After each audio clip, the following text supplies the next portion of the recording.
So this lesson is all about what is known as the greatest common factor. And it's one that you probably have seen before in 4th or 5th grade. And before we get into actually finding the greatest common factor, we first need to know what it is. And we often abbreviate it with these three letters, GCF. Now the most obvious word in there is factor. It's one that we've talked about before when we talked about prime factorization, a number that divides into another number evenly. Remember that factors have to be integers, and we can only talk about factors of integers. We can't talk about factors of fractions, factors of decimals, etc. We can work with some variable expressions, but in general, factors are pretty much only talking about integers. When we talk about a common factor, we're talking about a factor that two different numbers share, and so the greatest common factor is just the greatest of those two factors. We'll see some examples of this a little bit later on, but for the moment, pause the video, write these two things down. The fact that a common factor is a number that divides two different numbers, that factor that is shared is a common factor, and the greatest common factor really is just the greatest of common factors that two numbers share. So pause the video, write this down, come back when you are ready to move on.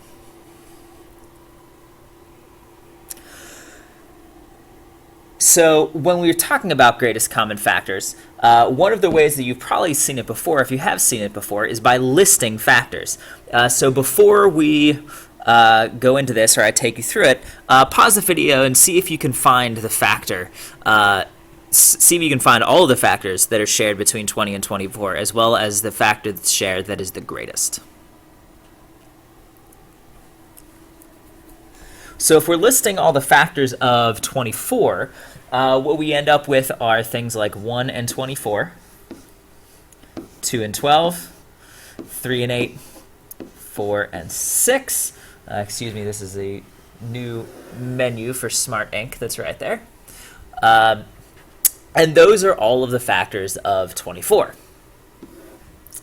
When we look at the factors of 20, we're going to see things like 1 and 20, 2 and 10, 4 and 5. Now, some of you may have looked at finding factors by rainbows before. If you haven't, you won't need to know this. But for people who have, they would be looking at the factors of 20 by saying 1 and 20, 2 and 10, and making rainbows like that. While that's a great way of looking at factors when we first talk about factors, because of what we're doing, the rainbow is not actually going to be a productive way of finding exactly what it is that we're looking for. If you have questions about that, I'm happy to go through that reason in class, but we're not going to use a factor rainbow.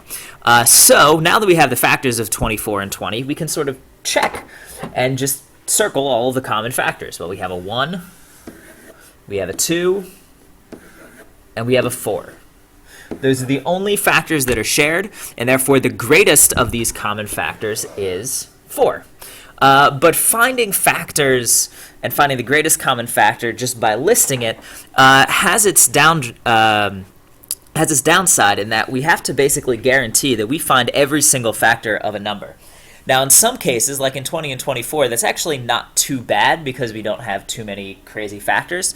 But if we were looking at finding the GCF of something like 72 and 81, we may have a little bit more trouble, particularly because 72 actually has 12 different factors. If we don't list all of the factors, we can't guarantee we've actually found the greatest of the common factors. So when it comes to finding the GCF by things like that, by listing factors, it does have its downside. Go ahead, pause the video, see what you can do with this one. Just some practice in listing factors and identifying what factors are. Go ahead and come back when you are ready to move on. So in this case, the factors of 36 are 1 and 36, 2 and 18, 3 and 12, 4 and 9, and 6 and 6. The factors of 60, there are a lot of them. 1 and 60, 2 and 30, 3 and 20, 4 and 15, 5 and 12, 6 and 10. And so the greatest common factor that we see between 36 and 60, among the many, is 12. And so if you listed here and you didn't get all of the factors, all 9 for 36 and all 12 factors for 60, you really put yourself in a position of maybe not having that factor available for you. And so this is why we need to find a different way of finding the greatest common factor than just listing factors. And so the big question is, we want to find a way to know everything about a number. What if we are missing factors when we list them? Then we can't be guaranteed that we actually have the greatest. So if only we knew a way to find out everything we wanted to know about a number. And conveniently, we do, because we know how to find the DNA of numbers.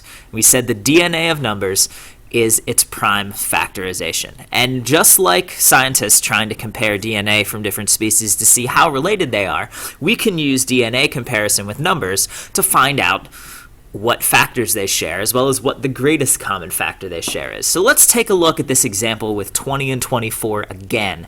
And I'm going to use prime factorizations to break these numbers down into their relevant parts so we can see exactly what it is that they share. Now 24, when we break it down with a factor tree, is 3 times 8, and so that's 2 cubed times 3. 2 times 2 times 2 times 3. 20 is 4 times 5, which is 2 squared times 5. And now since these are all primes, we have broken them down into their prime factorizations. And so now we just compare to see what sorts of primes that they share. Well, 24 has a 3, but 20 doesn't. So a 3 can't be part of a greatest common factor, because if it were a common factor, then 20 would involve a 3 also. And the same thing is true with a 5. There are no shared 5s. 20 has a 5, but 24 doesn't, so we can't use that as part of our greatest common factor. In fact, what's shared are these 2 2s. 20 has an extra 2, but we don't really need to worry about that at the moment, because what's shared is they both have 2 as a factor twice. Since these are all of the primes that the 2 share, this becomes our greatest common factor, because this is the biggest possible value of numbers that can be shared between them, because if they were shared factors, they would have to be a part of shared primes. 2 squared, conveniently, is 4. And you remember what our common factor between 20 and 24 was? It was, in fact, 4. And so when we're using the prime factorizations, we're looking for all of those primes that the 2 numbers share. Let's take a look now at that other example we did with 36 and 60. 36 in prime factorizations, which is 4 times 9, is 2 squared times 3 squared. If we're looking at 60, it is 10 times 6, so we end up with 2 squared times 3 times 5, or 15 times 4. You can verify that these actually are the prime factorizations for yourself, but they are.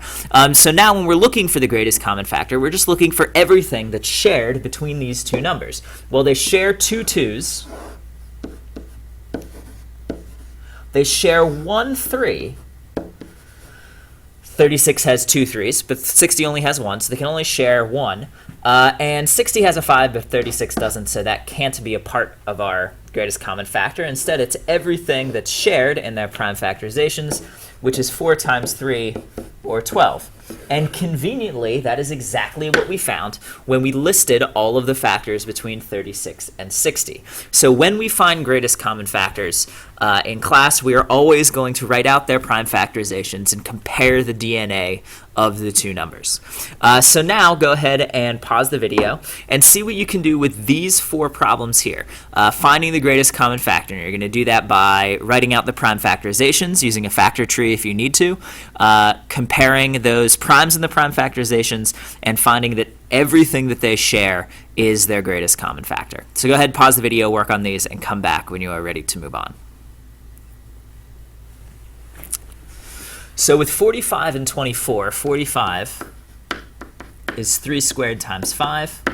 24, one of our favorite numbers, is 2 cubed times 3. Between the 2 numbers, there are no shared 2s. There are no shared 5s. There's, in fact, only 1 shared 3. So the GCF of these 2 numbers is 3. Moving down to the bottom one now, we have 120 and 95. 95 is 5 times 19, and that's the smallest you can break it down there.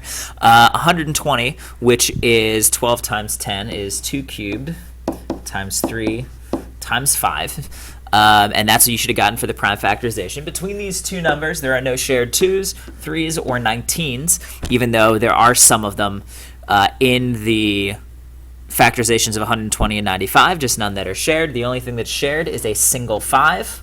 So the GCF between 120 and 95 is just 5. Moving up to 13 and 52. The prime factorization of 13 is just, well, 13, because 13 is prime. 52 is 4 times 13, which is 2 squared times 13. And you'll find that what they share is a 13. There are no shared 2s, so the greatest common factor of these two is actually one of the numbers. It's 13 because 13 is a factor of 52. And now when we come to 25 and 24, 25 is 5 squared.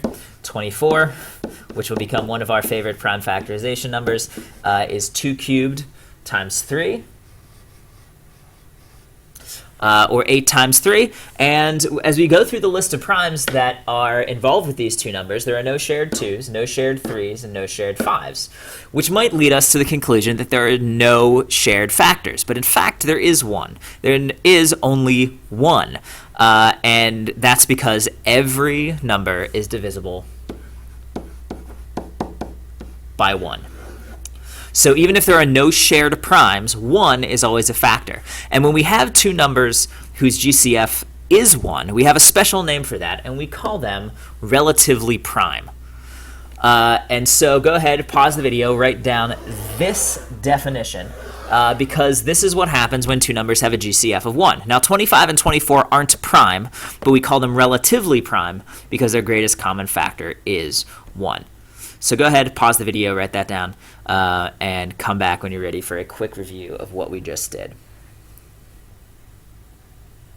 So what we saw was, in finding the greatest common factor, listing factors is actually not the most reliable of ways, because we have the danger that we're going to miss factors when we write them down. When we extend this eventually with variables too, we'll also find that writing the factors of a variable expression is extremely difficult, and even a simple looking variable expression could have upwards of 20, 30, 40 different factors. So we want to find a better way of doing it, and the way that we did that was by using the prime factorizations of the numbers and just comparing with what they share. Anything that they share can be involved in that greatest common factor. Here, with 36 is 60, they shared 2 2s, but only 1 3. 36 had an extra, which is totally fine, but the only thing that's shared is a single 3, so the 2 2s and the 3 combined to make 12, which is that greatest common factor.